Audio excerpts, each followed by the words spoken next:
Media network ಎಂದೆಂದಿಗೂ ನಿಮ್ಮೊಂದಿಗೆ. ವೀಕ್ಷಕರೇ ನಮಸ್ಕಾರ. ಜಿತ್ ಮೀಡಿಯಾ ನೆಟ್ವರ್ಕ್ ಯೂಟ್ಯೂಬ್ ವಾಹಿನಿಯ ವಿಶೇಷ ವಿಡಿಯೋ ನೋಡೋದಕ್ಕೆ ನಿಮಗೆಲ್ಲ ಸ್ವಾಗತ.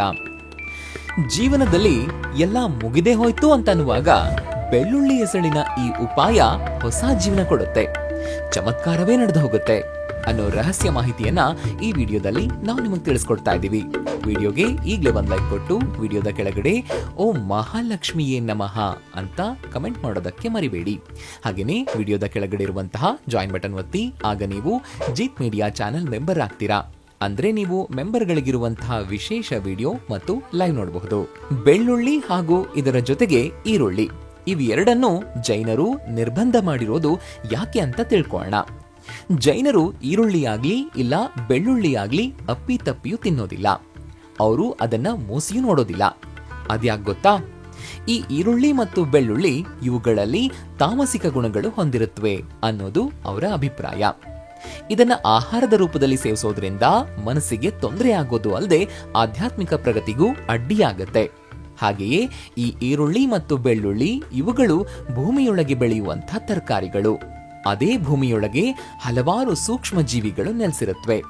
ಈ ತರಕಾರಿಗಳನ್ನ ತೆಗೆದು ಕೊಯ್ದು ಅವುಗಳನ್ನ ಮಾಡೋದ್ರಿಂದ ಸಸ್ಯಗಳಿಗೆ ಹಾಗೂ ಜೀವಿಗಳಿಗೆ ಹಿಂಸೆ ಕೊಟ್ಟಾಗತ್ತೆ. ಇದು ಜೈನರ ಅಹಿಂಸೆ ತತ್ವಕ್ಕೆ ವಿರುದ್ಧವಾಗಿದೆ. ಆದ್ದರಿಂದ ಜೈನರು ಈ ಎರಡೂ ತರಕಾರಿಗಳ ಬಳಕೆಯೇ ಇಲ್ಲದೆ ತಯಾರಿಸುವಂತಹ ಆಹಾರವನ್ನ ಸೇವಿಸ್ತಾರೆ. ಕೇವಲ ಜೈನರು ಅಂತ ಅಲ್ಲ, ನಮ್ಮ ಹಿಂದೂ ಪದ್ಧತಿಯಲ್ಲೂ ದೇವರ ಪೂಜೆಗೆ ಇಡುವಂತಹ ನೈವೇದ್ಯ ತಯಾರಿಸುವಾಗಲೂ ಕೂಡ ಅಪ್ಪಿ ತಪ್ಪಿಯೂ ಈರುಳ್ಳಿಯನ್ನಾಗ್ಲಿ ಅಥವಾ ಬೆಳ್ಳುಳ್ಳಿಯನ್ನಾಗ್ಲಿ ಹಾಕೋದು ನಿಷೇಧವಾಗಿದೆ. ಆದ್ರಿಂದ ಪೂಜಾ ಸಮಯದಲ್ಲಿ ಇವುಗಳನ್ನ ದೂರದಲ್ಲಿಟ್ಟುಬಿಡ್ತಾರೆ. ಆದ್ರೆ ಇವತ್ ನಾವು ಇದೇ ಬೆಳ್ಳುಳ್ಳಿಯ ಅದ್ಭುತ ಉಪಾಯವನ್ನ ನಿಮಗೆ ಹೇಳಕ್ ಹೊರಟಿರೋದು.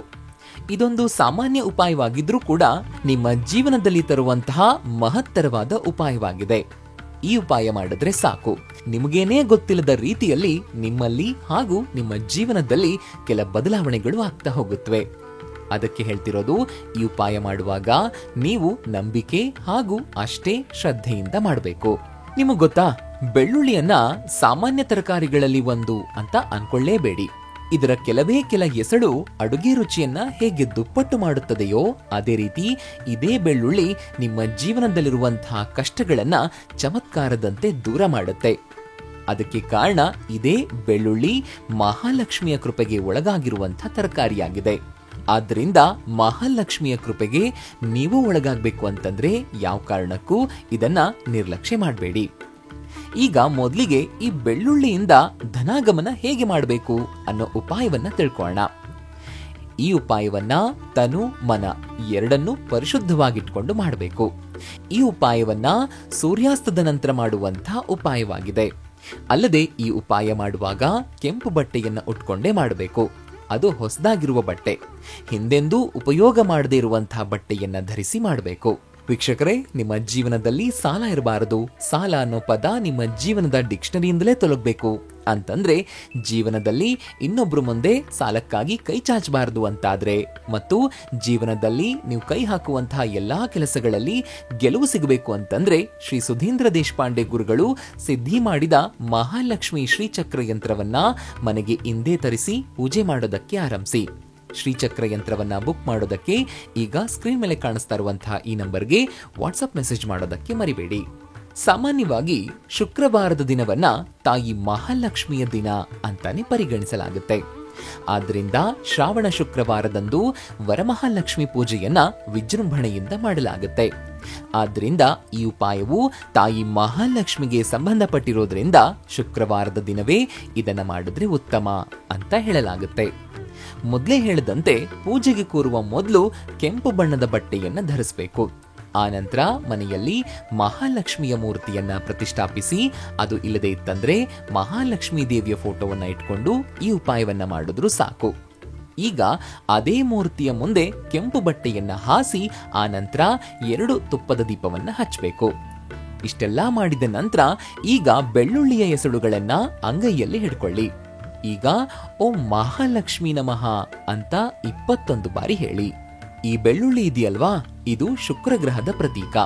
ಆದ್ರಿಂದ ಈ ಉಪಾಯ ಮಾಡೋದ್ರಿಂದ ಶುಕ್ರ ಗ್ರಹವನ್ನ ಬಲಿಷ್ಠ ಮಾಡುತ್ತೆ.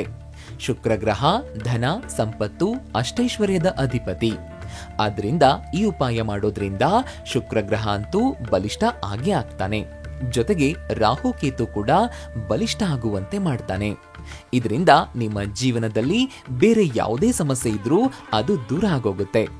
ಈಗ ನೀವು 21 ಬಾರಿ ಮಂತ್ರ ಹೇಳಿದ ನಂತರ ಅದೇ ಬೆಳ್ಳುಳ್ಳಿಯನ್ನ ಕೆಂಪು ಬಟ್ಟೆಯಲ್ಲಿ ಸುತ್ತಿ, ನಂತರ ಆ ಗಂಟು ಮಾಡಿಟ್ಕೊಂಡು ನೀವು ಪ್ರತಿಷ್ಠಾಪಿಸಿರುವಂತಹ ಲಕ್ಷ್ಮೀ ದೇವಿಯ ಎಡಗಾಲಿಗೆ ಸ್ಪರ್ಶಿಸಿ. ಹಾಗೆಯೇ ನಿಮ್ಮ ಮನೆಯ ತಿಜೋರಿಯಲ್ಲಿ ಇದನ್ನ ಭದ್ರವಾಗಿ ಇಟ್ಟುಬಿಡಿ. ಈಗ ನೀವು ಮನೆ ಕಟ್ತಾ ಇರೋ ಯೋಚನೆಯಲ್ಲಿದ್ರೆ ಅಥವಾ ಕಟ್ಟಿರೋ ಮನೆಯಲ್ಲಿ ವಾಸ್ತುದೋಷ ಇದೆ ಅಂತ ನಿಮಗನಿಸ್ತಾ ಇದ್ರೆ ತಡ ಮಾಡಬೇಡಿ. ಒಮ್ಮೆ ಶ್ರೀ ಸುಧೀಂದ್ರ ದೇಶಪಾಂಡೆ ಗುರುಗಳನ್ನ ನಿಮ್ಮ ಮನೆಗೆ ಕರೆಸಿ ವಾಸ್ತು ತೋರಿಸಿ ಸಲಹೆಯನ್ನ ಪಡ್ಕೊಳ್ಬಹುದು.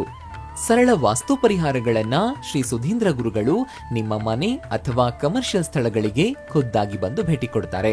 ಶ್ರೀ ಸುಧೀಂದ್ರ ದೇಶಪಾಂಡೆ ಗುರುಗಳನ್ನ ನಿಮ್ಮ ಮನೆಗೆ ಅಥವಾ ಕಮರ್ಷಿಯಲ್ ಪ್ಲೇಸ್ಗಳಿಗೆ ವಾಸ್ತು ಸಲಹೆಗೆ ಕರೆಸ್ಕೊಳ್ಳೋದಕ್ಕೆ ಈಗ ಸ್ಕ್ರೀನ್ ಮೇಲೆ ಕಾಣಿಸ್ತಾ ಇರುವಂತಹ ನಂಬರ್ಗೆ ವಾಟ್ಸ್ಆಪ್ ಮೆಸೇಜ್ ಮಾಡೋದಕ್ಕೆ ಮರಿಬೇಡಿ. ಈ ಉಪಾಯವನ್ನ ನೀವು 5 ಶುಕ್ರವಾರದಂದು ಮಾಡಿದ್ರೆ ಸಾಕು. ಪ್ರತಿ ಶುಕ್ರವಾರದ ದಿನದಂದು ಬೆಳಗ್ಗೆ ಸೂರ್ಯೋದಯದ ಮುಂಚೆ ಎದ್ದು ಸ್ನಾನ ಮಾಡಿ ಕೆಂಪು ಬಣ್ಣದ ವಸ್ತ್ರವನ್ನ ಧರಿಸಿಯೇ ಈ ಉಪಾಯವನ್ನ ಮಾಡಬೇಕು. ಈ ಉಪಾಯ ಮಾಡುವ ಅವಧಿ ಮುಗಿಯುವ ತನಕ ಮಾಂಸಾಹಾರ ಮತ್ತು ಮದ್ಯಪಾನದಿಂದ ದೂರ ಇರಬೇಕು. ಇದಿಷ್ಟು ಮಾಡಿದ ನಂತರ ಈಗ ಇನ್ನೊಂದು ಉಪಾಯವನ್ನು ಕೂಡ ಹೇಳ್ತೀವಿ, ಅದನ್ನು ಮಾಡಿ. 5 ಬೆಳ್ಳುಳ್ಳಿ ಎಸಳುಗಳನ್ನ ತಗೊಂಡು ಕೆಂಪು ಬಟ್ಟೆಯಲ್ಲಿ ಕಟ್ಟಿಟ್ಬಿಡಿ.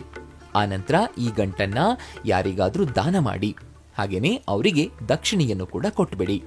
ಇದರಿಂದ ನಿಮ್ಮಲ್ಲಿ ಆತ್ಮವಿಶ್ವಾಸ ಹೆಚ್ಚಾಗುತ್ತೆ. ಜೊತೆಗೆ ಸಮಸ್ಯೆ ಎಷ್ಟೇ ದೊಡ್ಡದಾಗಿದ್ರೂ ಕೂಡ ಅದನ್ನ ಎದುರಿಸುವಂತಹ ಶಕ್ತಿ ನಿಮ್ಮದಾಗುತ್ತೆ. ಇದೆಲ್ಲದರ ಜೊತೆಗೆ ಕೊನೆಗೆ ಆರ್ಥಿಕ ಸಮಸ್ಯೆಯನ್ನ ನೀಗಿಸಲು ಈ ಉಪಾಯ. ಇದನ್ನ ಶನಿವಾರದ ದಿನದಂದು ಮಾಡಿದ್ರೆ ಉತ್ತಮ. ಈ ಉಪಾಯದಿಂದ ಶತ್ರು ನಿಮ್ಮ ಮುಂದೆಯೇ ತಲೆ ತಗ್ಗಿಸ್ಕೊಂಡು ನಿಲ್ಲೋ ಹಾಗಾಗುತ್ತೆ. ಅದಕ್ಕೆ ನೀವು ಯಾವುದಾದ್ರೂ ಮಂಗಳವಾರದಂದು ಸ್ನಾನ ಮಾಡಿ ಬೆಳ್ಳುಳ್ಳಿಯ ಎಸಳುಗಳನ್ನು ತಗೊಳ್ಳಿ. ಈಗ ಆ ಎಸಳುಗಳನ್ನು ತಗೊಂಡು ನಿಮ್ಮ ತಲೆಯ ಮೇಲಿಂದ ಎಡಗಡೆಯಿಂದ 3 ಬಾರಿ ನಿವಾಳಿಸಿಕೊಂಡು ನಿರ್ಜನ ಪ್ರದೇಶದಲ್ಲಿ ಬಿಸಾಕ್ಬಿಡಿ. ಹೀಗೆ ಮಾಡೋದ್ರಿಂದ ಶತ್ರುಗಳು ನಿಮ್ಮಿಂದ ದೂರ ಹೋಗ್ಬಿಡ್ತಾರೆ. ಈ ಉಪಾಯಗಳನ್ನ ಚಾಚು ತಪ್ಪದೆ ಮಾಡಿ ನೋಡಿ. ವೀಕ್ಷಕರೇ, ನೋಡಿದ್ರಲ್ವಾ, ಜೀವನದಲ್ಲಿ ಎಲ್ಲ ಮುಗ್ದೇ ಹೋಯ್ತು ಅಂತ ಅನ್ನುವಾಗ ಬೆಳ್ಳುಳ್ಳಿ ಎಸಳಿನ ಈ ಉಪಾಯ ಹೊಸ ಜೀವನ ಕೊಡುತ್ತೆ. ಚಮತ್ಕಾರವೇ ನಡೆದು ಹೋಗುತ್ತೆ ಎನ್ನ ತಿಳಿಸ್ಕೊಟ್ಟಂತಹ ಇವತ್ತಿನ ಈ ವಿಡಿಯೋ ನಿಮ್ಗೆ ಇಷ್ಟ ಆಗಿದೆ ಅಂತ ಭಾವಿಸ್ತೀನಿ. ಇಷ್ಟ ಆದ್ರೆ ಈಗಲೇ ಈ ವಿಡಿಯೋಗೆ ಒಂದು ಲೈಕ್ ಕೊಡಿ. ಅಷ್ಟೇ ಅಲ್ಲ, ಈ ವಿಡಿಯೋನ ನಿಮ್ಮ ಸ್ನೇಹಿತರಿಗೆ, ಸಂಬಂಧಿಕರಿಗೆ ಶೇರ್ ಮಾಡೋದಕ್ಕೆ ಮರಿಬೇಡಿ. ಜೀತ್ ಮೀಡಿಯಾ ನೆಟ್ವರ್ಕ್ ಚಾನೆಲ್ನ ಸಬ್ಸ್ಕ್ರೈಬ್ ಆಗಿ, ಹಾಗೇನೆ ವಿಡಿಯೋದ ಕೆಳಗಡೆ ಇರುವಂತಹ ರೆಡ್ ಬೆಲ್ ಐಕಾನ್ ಪ್ರೆಸ್ ಮಾಡಿ ಆಲ್ ನೋಟಿಫಿಕೇಶನ್ ಒತ್ತೋದಕ್ಕೆ ಮರಿಬೇಡಿ. ಜೀತ್ ಮೀಡಿಯಾ ನೆಟ್ವರ್ಕ್ ವಿಡಿಯೋಗಳು ನಿಮ್ಗೆ ಇಷ್ಟ ಆದ್ರೆ ಈ ವಿಡಿಯೋದ ಕೆಳಗಡೆ ಇರುವಂತಹ ಥ್ಯಾಂಕ್ಸ್ ಮತ್ತು ಜಾಯಿನ್ ಬಟನ್ ಪ್ರೆಸ್ ಮಾಡಿ ನಮ್ಮ ಪ್ರಯತ್ನವನ್ನ ಬೆಂಬಲಿಸಿ. ಜೀತ್ ಮೀಡಿಯಾ ನೆಟ್ವರ್ಕ್ ಸಮಸ್ತ ವೀಕ್ಷಕರಿಗೆ ಮಾತೆ ಮಹಾಲಕ್ಷ್ಮಿಯ ಆಶೀರ್ವಾದ ಸದಾ ಇರ್ಲಿ ಅಂತ ಕೇಳ್ತಾ ಇವತ್ತಿನ ಈ ವಿಡಿಯೋನ ಇಲ್ಲಿಗೆ ಮುಗಿಸ್ತಾ ಇದ್ದೀನಿ. ನಮಸ್ಕಾರ.